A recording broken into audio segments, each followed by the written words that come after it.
น้องก็บ่มีเงินอยู่จะอ้างนักเพื่อนเดือนให้จนถึงคันนี้เธอขอบใจละลายน้องก็บ่มีเงินอยู่แดงอยู่กับผัวแล้วก็มีพ่อแม่เบิ่งแยงลูกน้องนำตอนนี้ก็มีแต่อ้ายทีมงานของอ้ายที่ช่วยเหลือน้องที่สุดกระทั่งทีมงานเจหนอมพร้อมขอบใจน้ำอ้ายละลาย โอ้ยโอ้ยบ่เป็นหยังเนาะ ดีก็ง่ายยินดีเนาะ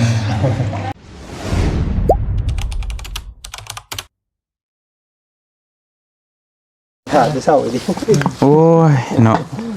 มาพี่น้องเอ้ยกราบทักทายสบายดีพ่อแม่พี่น้องเบิดสุขุทุกคนเนาะพี่น้องเนาะพอดีเฮาออกมาต่อเฮือนสาวพรบัดนี้พอดีน้องพรโทรนำว่าออกมาแล้วบ่อ้ายบ่เตียงคิดว่าเพิ่นนำมากินข้าวกินน้ำแต่ที่แท้ได้ว่ะทั้งเมืองลงมาเสื้อผ้าของพ่อเสื้อผ้าแล้วเสื้อผ้าครับ บ่แม่นน้องพรกับบ่ฮู้คือกันได้ไปเพิ่นก็ซื้อไฟน้องพรอีกเทื่อนึงเบิ่งคักแล้วฮู้แล้วบ่อ๋อแม่นบ่โอ้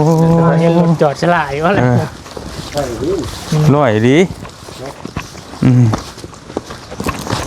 เนาะบ่ฮู้โอ้ตายแล้วเฮาดินหัวอยู่พี่น้องอีดีสิได้ปานสินกปนกสิวายก็วายเด้อเฮาผิดอีดีตัวนี้นะเป็นตัวนั้นเนาะพี่ก็บอกพี่โอ้ฉันก็บ่บุญมามกันกะนี่มาได้ดอกไปได้ดอก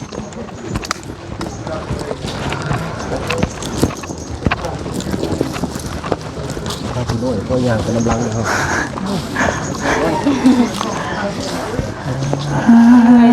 ได้คิดแล้ว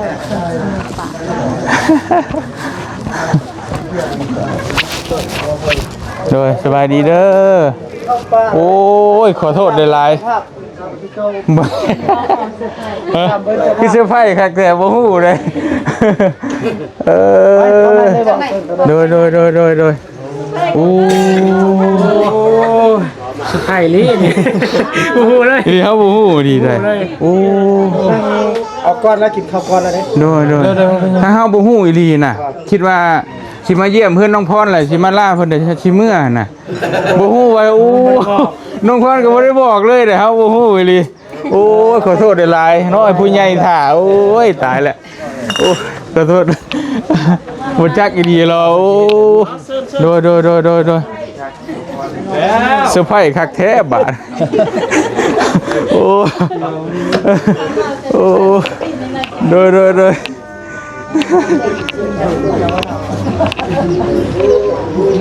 โอ้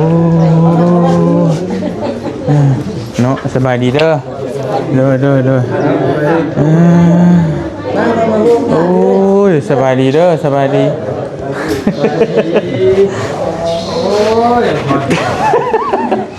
ก็เป็นนี่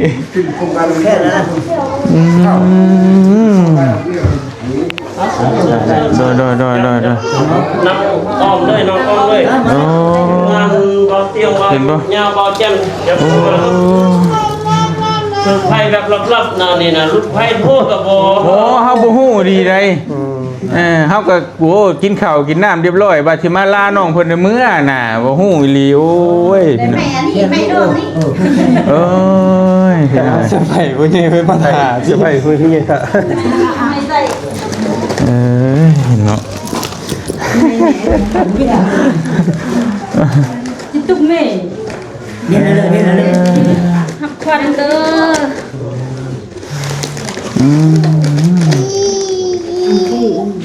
เลือดกระปุกนี่เราเรียกผมว่าไม่เปิดอยู่ว่าใช่โอ้ธรรมดาพี่น้องเนาะพี่เคยได้เพื่อนหมดขอโทษขออภัยนิดนึงอันที่บอกเด้อเฮ็ดได้เขาเอื้นว่าเอาหัวมาทางนั้นทีมงานเบาเตียงเบายาวเบาเจนฟันมาเดินทางตลอดปลอดภัยอันนี้อย่างอันเราจับเลยเดี๋ยวลองกินเลยใส่ เอาขวดให้น้องเลยนะ ขวดนั่นเอง มีรถที่บอก แล้วพวกลงเด้อ โคตรสิบ เอาคือทายของเฮาได้เร็ว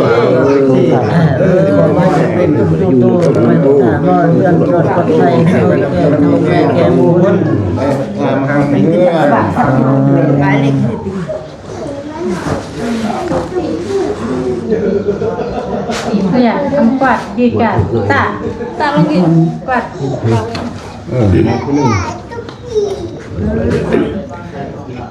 เขาลงทุนชาวในเมืองเขาจะไปมาตกนกของตกนกเขานอนเดี๋ยวนี้อยู่ดีมีแหงพวกคนดีมีแหงพวกลูกหลานสุดจุดสุดคนเขาให้อยู่ดีมีแหงทุกคนใส่ในลงใส่แล้วก็ปิดอ่ะไปตุ้มโต เดี๋ยวนะกันเดี๋ยวมันที่บอกมัน นี่เลย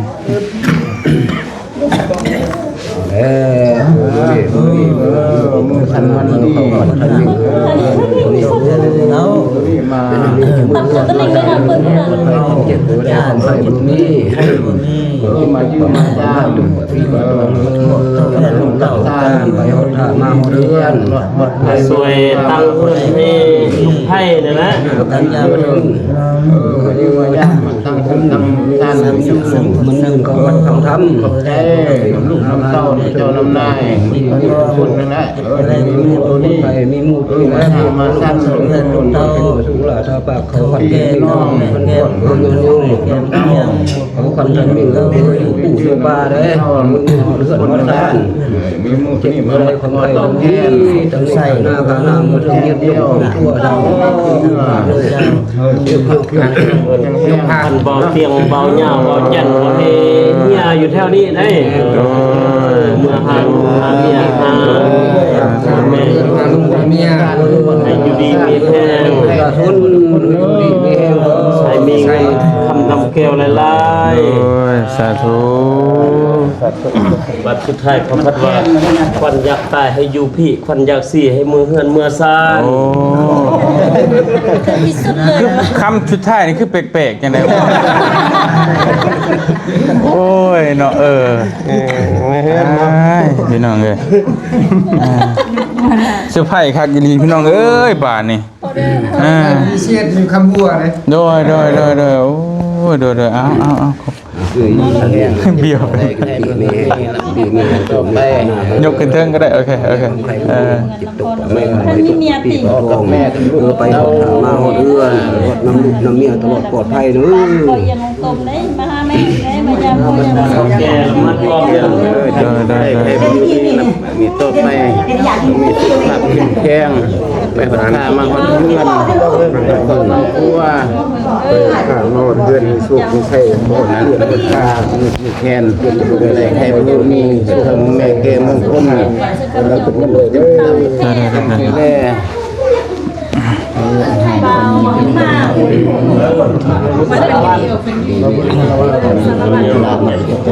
เต่า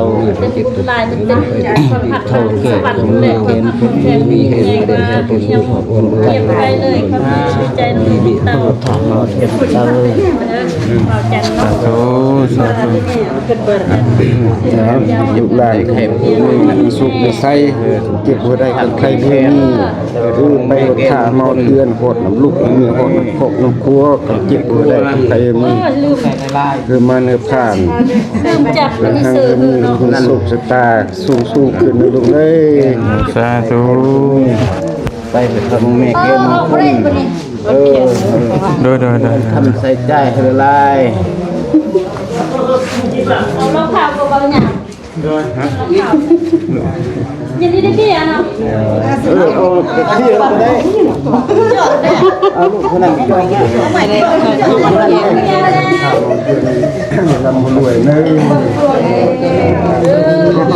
ชายเป็นลูกชายแม่นี่ดีแม่ผู้บ่าวนี่ใครเรียกว่าธรรมดาเลย สาธุ เราก็ได้คนนี่เราเป็นสุด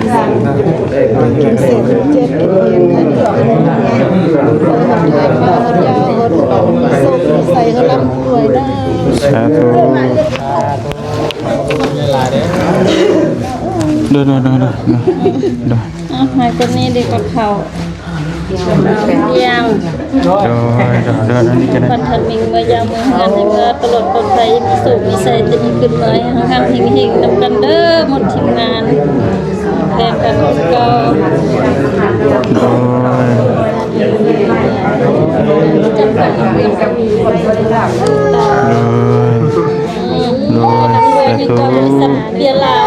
สาธุ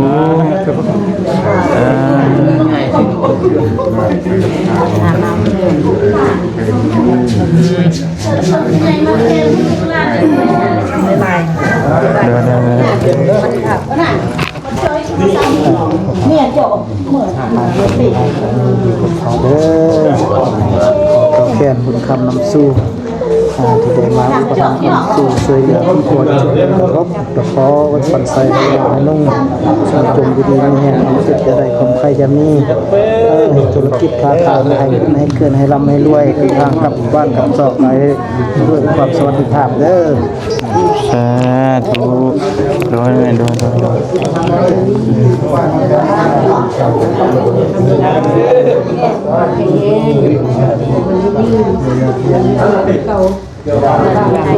ที่กระเราวันเอ้ยวันมาวันไปหาลูกหายาพ่อหาแม่เด้ออ้ายคนจิตจะได้ความใครจะมีแล้วก็ขอให้กลับคืนมาอีกครั้งหนึ่งเราคอยจะขึ้นเงินใหม่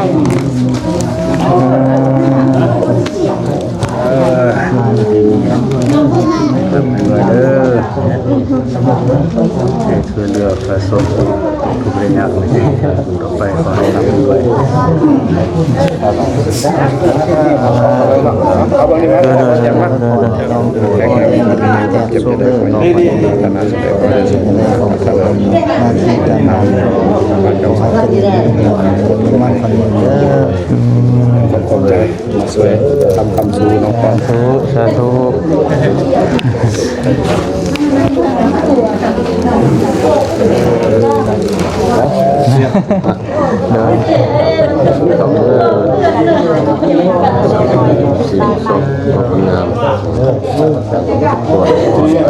ตั้งบ้าน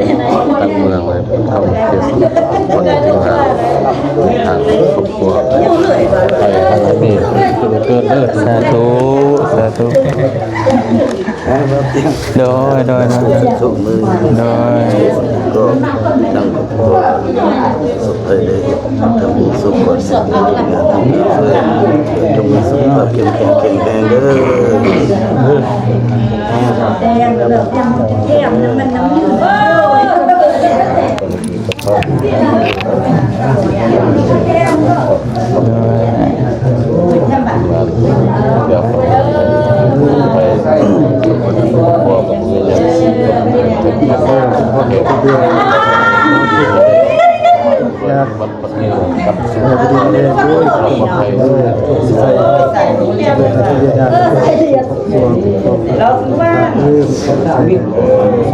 โดยสาธุ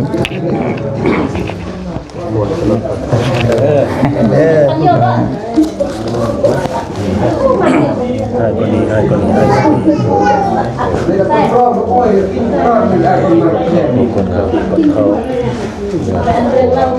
มีสิ่งที่ต้องทำประจำตะกี้และคนเราในโอกาสในคนป่วยปัจจัยมาช่วยเหลือพี่น้องที่เกิดมาข้ามในธรรมนั้นสร้างสรรค์สรรค์ในน้องในน้องสังคมอดีตพี่น้องในมัดในบุมียังไกลเราเขาเอ็ดควันในทีมงานของเราเนี่ยจะให้นับเต็มวันนี้จึงเป็นไปบรรยุไว้ในไซต์ต่อไปในส่วนที่พวกงานจะพานาเด้อช่วยเหลือสังคมต่อไปส่งความเพียรเดินทางเกิดตลอดไป สาธุ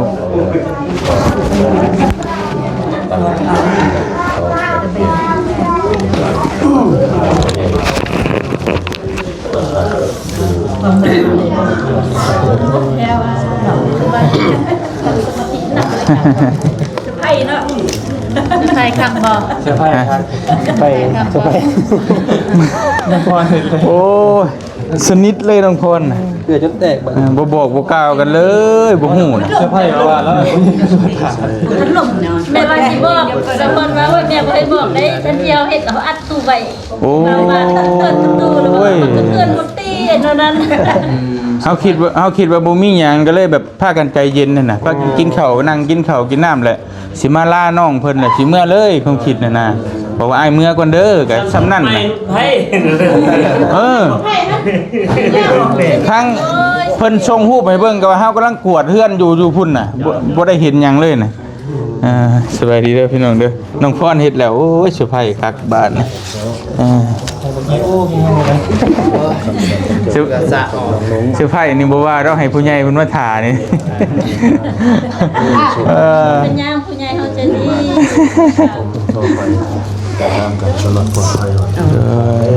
เดี๋ยวสาธุขอบใจ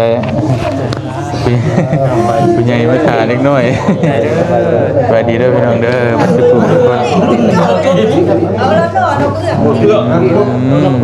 นี่จะง่ายไหมนี่แหละจะมาดูไม่ได้ฟังนี่ ให้อันเบาเตียงจับโอ้ยไฟเปิ้ลฟ้าอยากเลยได้ป่ะ ลูกจับสองมือ เอาเพิ่นเด็กลงทักแม่โหยอันแหละมันลงนี่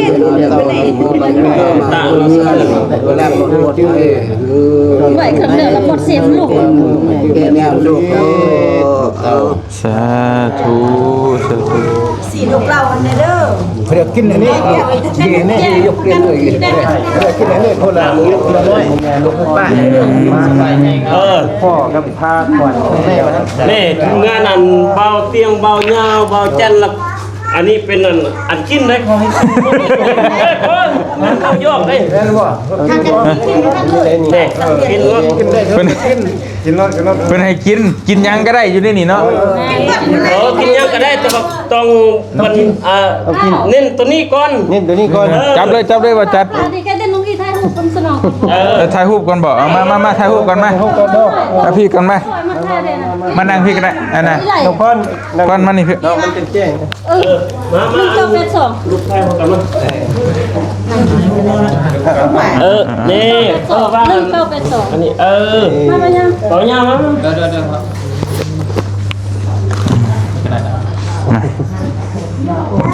คนเห็นผมมันเรียกโทรศัพท์หน่อย อันนั้นนะใช่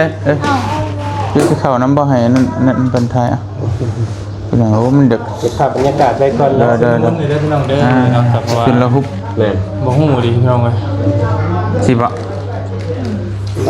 จักเลยสิก็ได้สิก็ได้ สิก็ได้แพงกัน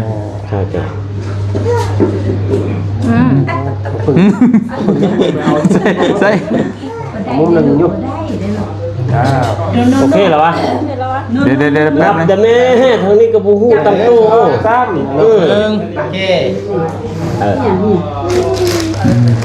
เด้อ ไอ้บ่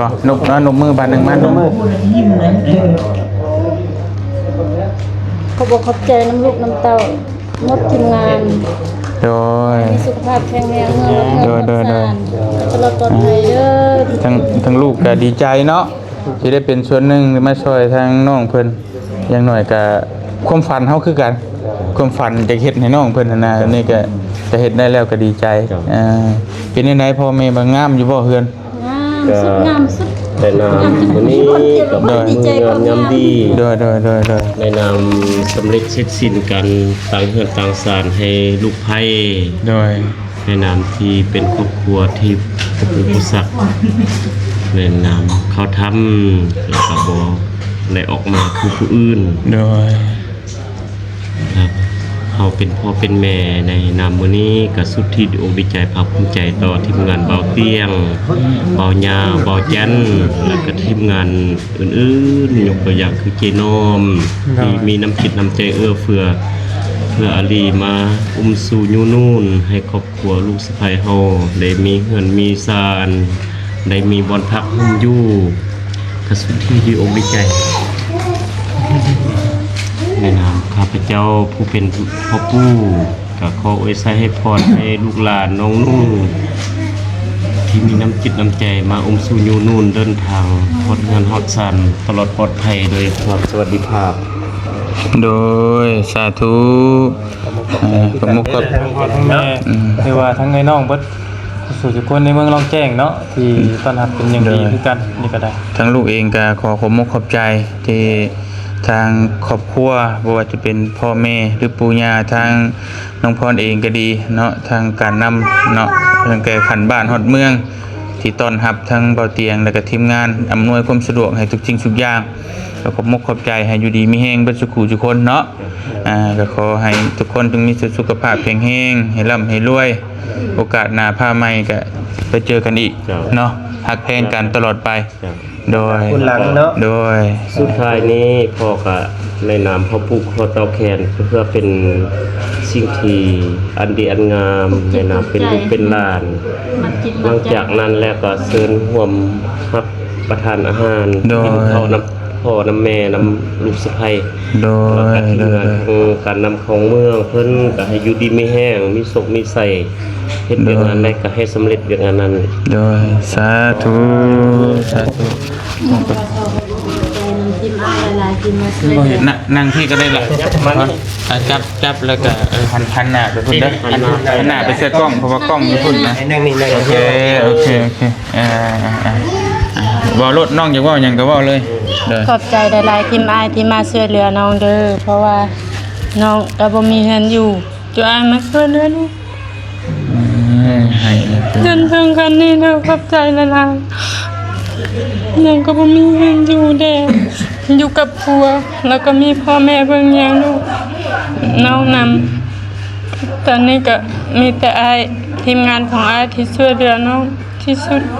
กระทั่งทีมงานเจหนอมพร้อมขอบใจน้ำอายหลายๆ โอ้ยโอ้ยบ่เป็นหยังเนาะ ดีของอ้ายยินดีเนาะ แต่ว่าน้องก็บ่มีหยังตอบแทนบุญคุณของพวกอายมีแต่จิตขอมกขอบใจน้ำพวกอายหลายๆเด้อ โดย เพราะว่ามีพระข้าวเล็กน้อยตอบแทนบุญคุณของพวกอาย โดยทางง่ายก็บ่จักสิว่าจังได๋เนาะพี่น้องเนาะมีแต่เบาเตียงเองก็เห็นแล้วก็อีตนเนาะทางน้องเพิ่นก็เลยตั้งใจมาแต่บ้านเพราะว่าสิเฮ็ดเฮือนให้น้องเพิ่นถามความฝันน้องเพิ่นว่าอยากได้เฮือนอยากได้เฮือนก็เลยเบาเตียงคิดว่าจะเฮ็ดให้มันเพิ่นดีๆจังหน่อยเป็นเฮือนดินแล้วก็ก่อขึ้นก็บ่ได้คิดดอกว่าสิได้คักได้ปูกะโลได้ทาสีฮอดปานนี้ก็เพราะความตั้งจิตตั้งใจของทั้งเบาเตียงและทีมงานเห็นเฮาตั้งมุกตั้งใจผู้ใหญ่ก็เลยผากมาตืมซอยอีกก็เลยได้ฮันมื้อนี้เด้ออันนี้ก็ให้ขอบบ่แม่นแต่ทางอ้ายแล้วก็ขอบคุณผู้ใหญ่บัดจุกุทุกคนที่ซอยแม่นเพราะว่ามันเป็นเงินทั้งอ้ายแล้วก็ทีมงานแน่แล้วก็ทั้งผู้ใหญ่ที่เพิ่นเห็นอ้ายตั้งใจจะเฮ็ดเฮือนให้น้อง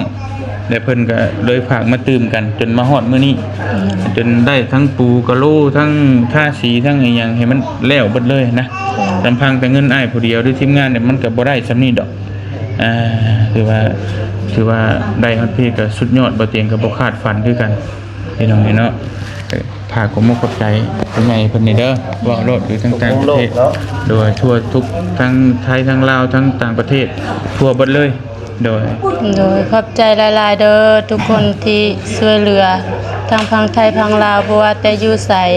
ก็ขอมกขอบใจที่โอนเงินช่วยเหลือให้ตั้งเฮือนเด้อขอมกขอบใจหลายๆขอให้อยู่ดีมีแรงความเจ็บอย่าได้ความใครอย่ามีขอให้มีสุขภาพแข็งแรงเด้อโดยเป็นอะไรความรู้สึกตอนนี้หลังจากที่ตอนนั้นยังอยู่เฮือนเก่าๆอยู่มื้อนี้เห็นเฮือนใหม่ก็ดีใจที่สุดเพราะว่าคิดอยู่บ่ว่าสิได้ไวปานนี้ก็บ่คิดว่าสิได้ไวปานนี้ก็บ่คิดบ่พันว่าน้องสิได้เฮือนใหม่อยู่น้องก็ยังคิดว่าสิได้อยู่เฮือนหลังเก่าอีกครั้งนึงโอ้โดยพี่น้องเนาะทางน้องเพิ่นก็ความฝันอย่างเดียวนี่คือจะได้เฮือนใหม่พาลูกเต้าอยู่เนาะโดยเพราะน้องเพิ่นก็ตัดสินใจแล้วว่าสิบ่เมื่อบ้านเพิ่นสิอยู่น้ำปูน้ำยาน้ำพ่อน้ำแม่อยู่นี่เพิ่นถือว่าเอาเป็นปู่ย่านี่เป็นพ่อแม่เลย เป็นซัมโพเมเท่ๆนะเพิ่นอยู่นี่แล้วบ่ไปใช้ทั้งบ่เตียงแล้วก็ทีมงานก็ได้ตัดสินใจเนาะร่วมกันเฮ็ดเฮือนเฮ็ดชาติให้เพิ่นรวมทั้งผู้ใหญ่ใจบุญก็พาเงินมาสมทบช่วยจนได้ฮอดมื้อนี้ครั้งแรกบ่เตียงก็สิคิดว่าสิบ่ฮอดพี่ดอกพี่น้องอย่างน้อยก็ก่อขึ้นแล้วก็มีสังกะสีดังดีมุ้งเพิ่นก็ยังโอเคแล้วมีฝามีหยังจบเจือแต่บ่นี่มันเกินคาดคือผู้ใหญ่เพิ่นก็พากมาตื่มนะมันก็เลยได้กะโลอีกได้สีท่าสีหยังคักแน่นะก็คือคักแน่เลยบัดนี้พี่น้องเนาะบ่เตียงก็ขอบมุกขอบใจขอบบุญทุกคนหลายๆผู้ใหญ่ใจบุญเบิดทุกคนที่ซอยทั้งน้องเพิ่นก็ขออยู่ดีมีแฮงเบิดทุกคนเด้อความเจ็บจะได้คุ้มค่าจะคือมีขอให้ร่ำให้รวยให้โชคให้มานเนาะความฝันน้องพรเป็นจริงแล้วบัดนี้ดีใจนำเด้อน้องเด้อได้เฮือนได้ซ่านอยู่แล้วพี่น้องมีแต่ต้องเบาเตียงแล้วภารกิจในก็สิขอตัวเดินทางกลับพี่น้องก็สิมอบหมายให้ทั้งสร้างเพิ่นปูกะโลให้ทั้งน้องเพิ่นต่อให้มันงามให้มันคักเลยให้น้องเพิ่นส่งรูปเพิ่นตำหลังเด้อทั้งอ้ายก็มีเวียกจำเป็นคืออ้ายว่าแหละก็สิพาแม่ไปโรงหมอจะได้พาออกกับนั่นแหละก็นั่นแน่พี่น้องจำเป็นแม่บ่เตียงก็บ่ป่วยแน่นะแต่ว่าก็อยากช่วยน้องเพิ่นแน่แต่จักสิเฮ็ดจังได๋อยากอยู่ให้มันแล้วคักก่อนเห็นหน้าแล้วมันแหละซึ่งเราไปเห็นหน้าที่กันกำลังอยู่ในฤดูดำหน้าแต่ว่าใจก็จะมาช่วยได้ซะนี้เฮาก็อุ่นใจแล้วอุ่นใจแล้วโดยเพราะว่าเฮาก็แม่ก็ป่วยแต่ละครอบครัวนี่ก็ยากนั่นแหละก็เลยให้น้องพาแม่ไปห้องหมอแทนก่อนแล้วเฮาสิมื้อเปลี่ยนเพิ่นนะก็เลยว่าน้องบอกน้องเพิ่นว่าอ้ายจำเป็นถ้าว่าจะบ่มีหยังก็อยากอยู่ที่มันคักแน่จนได้ขึ้นเฮือนพุ่นแหละจังเมื่อนะความคิดนั้นโอเคแล้วดีใจนำเด้อน้องก็ดีใจที่จะอ้ายมาช่วยเหลือเด้อใจหลายเด้อก็เด็กกินอันนี้พูดเราทำ2คำเด้อมันต้องได้กินนะตอนนี้นะครับใส่ถุงเนี่ยกินตับให้เคยหลายกันนะมึงแซ่บครับผมต้องกินมันหน่อยนะกินมื้อได้กินบีแซ่บเซอร์ไพรส์ป่ะเยอะเลยพี่น้องเนาะพอบอกเลยเซอร์ไพรส์คักลีน้ำเปล่าแล้วก็โอ้โหเด็ดโทรบอกกันยังวันเนาะกันโทรคนกันยังไม่ได้บอกน้ำเดือดลงมาเลยพอยังเรียบบอกเดินแล้วบอกเตียงเลยฮะวันนี้ฟ้ามีประชุมบ่ายโมงครึ่งเขาว่าประชุมต่อแล้วมัน1 โมงสุดจะกลับแล้วพุ่นขอบน้องหนุ่มเด้อกลับมานี่บ่พักกลับเลยมีแต่แค่นั้นเดี๋ยวออกไปถ่ายรูปถ่ายหยังกันนำมาร่วมกันเดี๋ยวนั่นเนาะโดนไปเดี๋ยวออกถ่ายรูปก็ทั้งเพิ่นเดี๋ยวสิแม่เดี๋ยวถ่ายรูปถ่ายห้อยก่อนเพราะเพิ่นอุตส่าห์มาชงมาร่วมเด้เฮากัน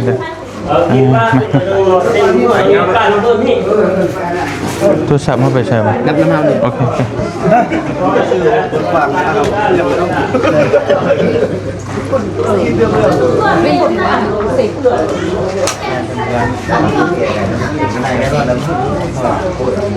เปิดปะบ่นั่นกันเปิดน้ำก็ได้ถ่ายรูปกันนั่นก็ได้ปะเปิดไปเรื่อยเป็นยังเดี๋ยวตัดเอาก็ได้พอจะถ่ายรูปให้ทาง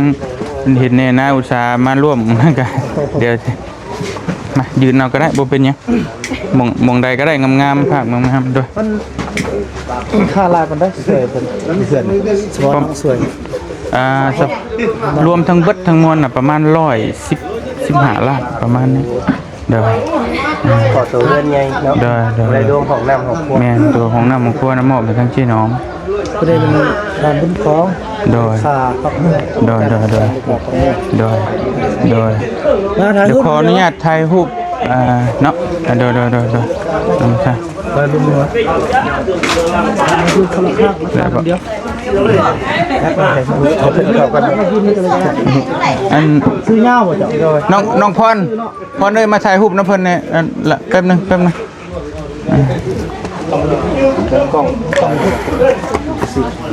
ได้บ่มันบ่มืดบ่ พอเลย ฮะออกนอกบ่ได้อยู่เอาซ้ำใดซ้ำหนึงก็ได้ละได้ เทียบมึงดูน้องพรอยู่ใต้กับอยู่เหนือนี่ นั่นเลยพรบ่เม็กบ่โอเค 2 3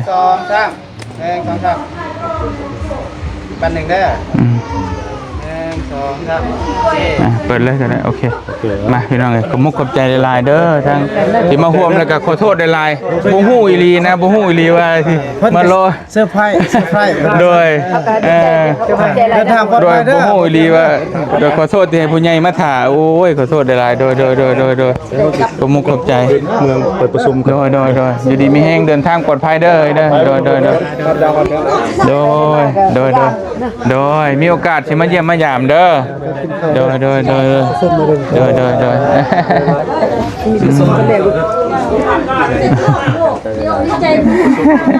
ขับเจอกันพวกเป็นยังไงตะโบคาเวียกเนาะโอ้โดยขอโทษเด้อโอ้ยเสียดหน่อยนึงโดยเดินทางปลอดภัยได้เด้อโดยอยู่ดีมีแห้งเจ้าหักบัวรู้สึกผิดเลยหักบัวให้น้องพรหน่อยใช่ครับเจอสะพอนน้องพรเพิ่นเซอร์ไพรส์เนาะหรือว่าเลย อย่าเริ่มไปดู น้องจักชิว่าอย่างบัดนี้ ก็บ่ออก เด็กชิว่าอย่างก็ตัวอื่นมาว่านะตัวให้ผู้ใหญ่มาถ่านี่เนาะมันแบบว่ามันโมงามนะต้องขอโทษจากใจดีแล้วพี่น้องเนาะห้องบ่ฮู้ดีหรอก ฮู้ได้เพิ่นบ่บอกเด้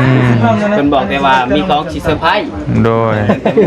เฮาบ่คือว่าสิปานนี้ บ่ไอ้คิดนะว่าซ้ำนั้นซ้ำภาคควรนะครับอาจจะซ้ำนั้นเนาะอันนี้ลงโทษไปได้ไหนบ่บอกกันดีๆรอ สร้างเหตุการณ์นี่แท้อะไรมองน้อยๆนี่ เห็นน้องเพิ่นโทรนำอยู่แต่เฮาคิดว่าน้องเพิ่นโทรจากเว้าเรื่องเฮือนเรื่องหยังน่ะให้มันแล้วคิดว่าสร้างมารอว่าหยังนะเฮาคิดไปจังซั่นพี่น้องเอ้ยแต่บ่คิดว่าสิเกินคาดบ่ซิกเซกบอกกันนี่ คือว่าเราส่งมาบอกคอยแล้วว่าไอ้สร้างมาถาดเศร้า ยังมีอีกว่าแม่เจ้าเมืองมาเราท่าบ่มีใครเบิ่ง บางคนเนาะตอนนั้นถ้ามันบ่มีสัญญาณกำลังลงมา เพิ่นมาแต่มุง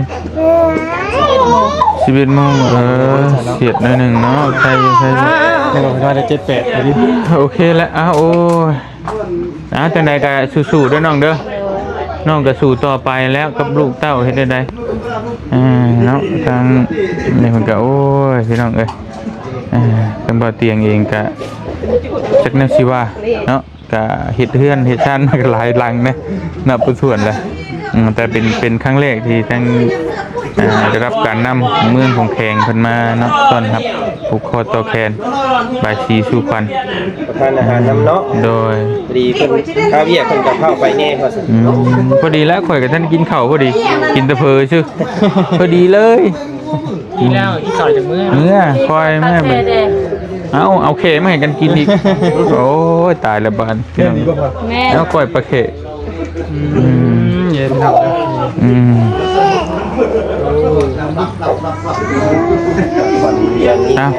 โดยโอเคละพี่น้องเนาะมีแต่ทั้งบ่เตียงกับสิคอตัวรับประทานอาหารทั้งนำครอบครัวน้องพรและกับสิคอตัวเดินทางกลับสร้างมาบ่ สั่งมาผู้เดียวเรามาอยู่ เดี๋ยวเขาจึงลงไปคุยเนาะเดี๋ยวคือบ่เอิ้นเพิ่นมากินข้าวน้ำเนาะ เพิ่นไปเฮ็ด โอเคมีแต่นั้นแล้วสาวเดี๋ยวบ่เตียงก็สิลงต่อเฮือนน้องพรเนาะก็สิกินข้าวกินน้ำน้องเพิ่นก่อนก็สิไผหลายสำหรับมื้อนี้ก็บ่คิดบ่ฝันว่าทางแม่นเมืองทางการนำของภาครัฐเพิ่นสิมาต้อนรับอย่างโดดรามเนาะแล้วก็ก่อนอื่นก็สิ่งที่ขาดไปบ่ได้ก็คือขอบคุณขอบใจ FC เฮาคือเก่าที่ติดตามแล้วก็ให้กำลังใจรวมถึงผู้ที่ฝากเงินฝากคำมาให้ทางเบาเตียงแล้วก็ทั้งที ทีมงานเบิดทุกคนแหละที่ว่าเป็นสะพานบุญเฮ็ดเทือนให้น้องพรในครั้งนี้ก็ขอให้อยู่ดีมีแฮงเบิดทุกคนความเจ็บจะสุดได้ความไข้จะสมีขอให้ร่ำให้รวยให้โชคให้มารเดินทางไปทางใดก็ตลอดปลอดภัยเจ้าให้มาสำใดก็ขอให้ไหลกลับคืนหาเจ้า100เท่าพันเท่าเด้อสาธุขอบใจหลาย เนาะขอบใจหลาย ๆสุด ๆดีใจ ๆนะไปกินข้าวกินน้ำกันอยู่ดีมีแฮงพี่น้องเอ้ยมา